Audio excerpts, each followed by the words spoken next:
Hi, my name is Ryan here. I'm a PA in the Mercer Department in High Point, North Carolina. Chapter 2, we'll be discussing the design of the simulation experience. So kind of an overview and checklist of what encompasses the design. So this chapter will include a checklist of what is needed to complete and to consider for the design phase of a simulation development. So the first question you have to ask as a developer, is the simulation actually needed? Is the location of the simulation appropriate? Where should you do this? The list of supplies and equipment that's needed. How do you complete the simulation? Is it online? Is it in person? Is it a hybrid of the two? You also have to start to think about the scenario development, as well as you start to have to think about who's going to review this, and make sure that the information that you're providing is correct. So you want to have a peer review by the experts. So the first question is the simulation actually really needed? So sim developers must consider if simulation is truly needed to benefit the learner. Whenever developing this, one must consider, could it harm the patient if the performer has never done this before? Is it easy to complete as a simulation?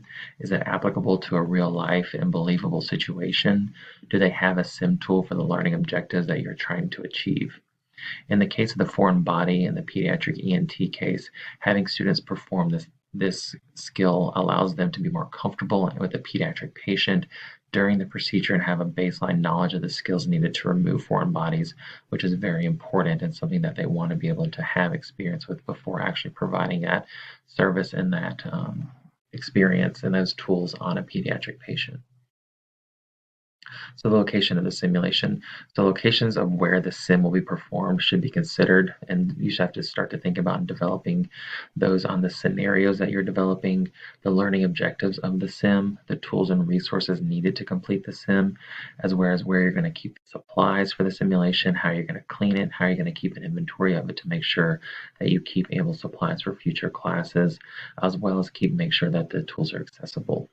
In the case of the foreign body, a skills lab setting is necessary to create this holding down of the pediatric patient. You want to be able to have a bed as well as linens to wrap the patient up, as well as you can be able to interchange the foreign bodies if you keep the storage area close. The lab setting preserves the tools and allows those to be used for future classes and for future simulation experiences. And the sim tools will be stored, clean, and accessible in the closet within the sim lab so that everything is right there for the simulation later to use as needed. So the list of supplies and equipment and personnel that's needed. So sim developers should have a thorough list of things needed prior to simulation creation. So what supplies you'll need, what equipment you need, what tools, the simulation dummy specifically for it, as well as the faculty needed to help assess these students, as well as the scene actors. So whenever considering this, in the case of the ENT case, you'll need one simulation station will be available with the pediatric patient to actually hold down the patient, as well as linens that are needed. And then you'll have 6 mannequins spread throughout the rest of the lab will be available for those students who are not actively participating in the simulation experience with the dummy, where students can actually just practice the removal of the foreign body when not completing the sim. You can put in beads, coins, rocks, small batteries that will be used and interchangeable between the mannequins so that they can get some experience with different types of tools. Sheets, towels, pillowcases will be available to the students so they can hold the patients down. And then 5 faculty will be available, 1 to lead the scenario, 2 to act, and 2 going around helping students on the mannequins. So ways of completing the sim. So sims can be done online, in person, or a hybrid of the two. Whenever doing this, creators should consider the type of simulation that you need. What are your learning objectives? What are your online resources available to those learning objectives and to those simulation experiences? Can this even be done online? The technology requirements that's needed both by the person who's creating this and the students who are doing it.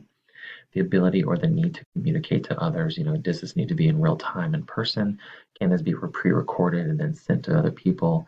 And then think about the assessment needs and the measurements. So how are you going to actually assess this? Does it have to be in person for you to assess this appropriately? Can they video record themselves and send it into you? Those are things you have to start thinking about whenever you're developing a simulation.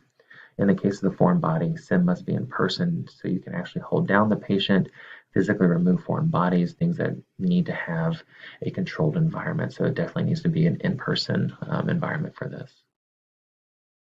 So designing the scenario. So whenever you're designing a scenario as a creator, you must consider the level of education of the learners, how long the participants have had to complete this scenario, the resources available, as literally what, resources do you have at your facility? What kind of faculty do you have? What kind of supplies do you have? You don't want to include things in your scenario that you don't have.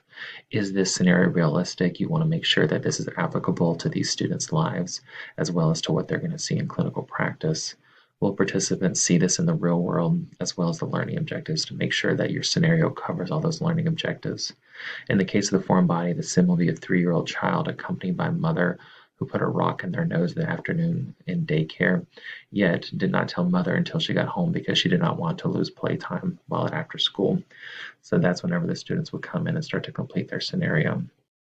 All of these open up factors to cover all of these things that you have to think about when you're developing a scenario. So this will open up doors to make sure that all the learning objectives for this case will be covered. So the peer review by experts. When developing a sim, creators must have expert review of the simulation. So you have to do it by a specialist in the field, other faculty within your program, input on time management of the scenario to make sure that you're spending the appropriate amount of time for each sim, the appropriateness in the curriculum, the need for the sim. Is this actually needed? Is this actually something that we need to put time and effort into? The areas of improvement of the simulation. Most of the time, things can always be improved, and so it's good to have an outside perspective of that.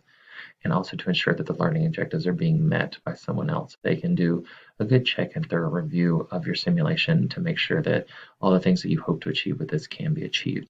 In the case of the foreign body, expert opinion will be from other PA faculty as well as local ENT specialists. So in summary, whenever you're developing and you're on this developing stage of the simulation experience, they must complete a design phase to produce a successful sim. The design phase is imperative to make sure that your sim is successful and that it covers the things that you want to. The things that are included within this design phase are asking yourself if the sim is actually needed, determining location of the simulation, creating the list of supplies and equipment that's needed, determining a way to complete the sim, whether it be online, in person, or a hybrid of the two, developing a scenario, as well as conducting that peer review by the experts. And these are my references. Thank you.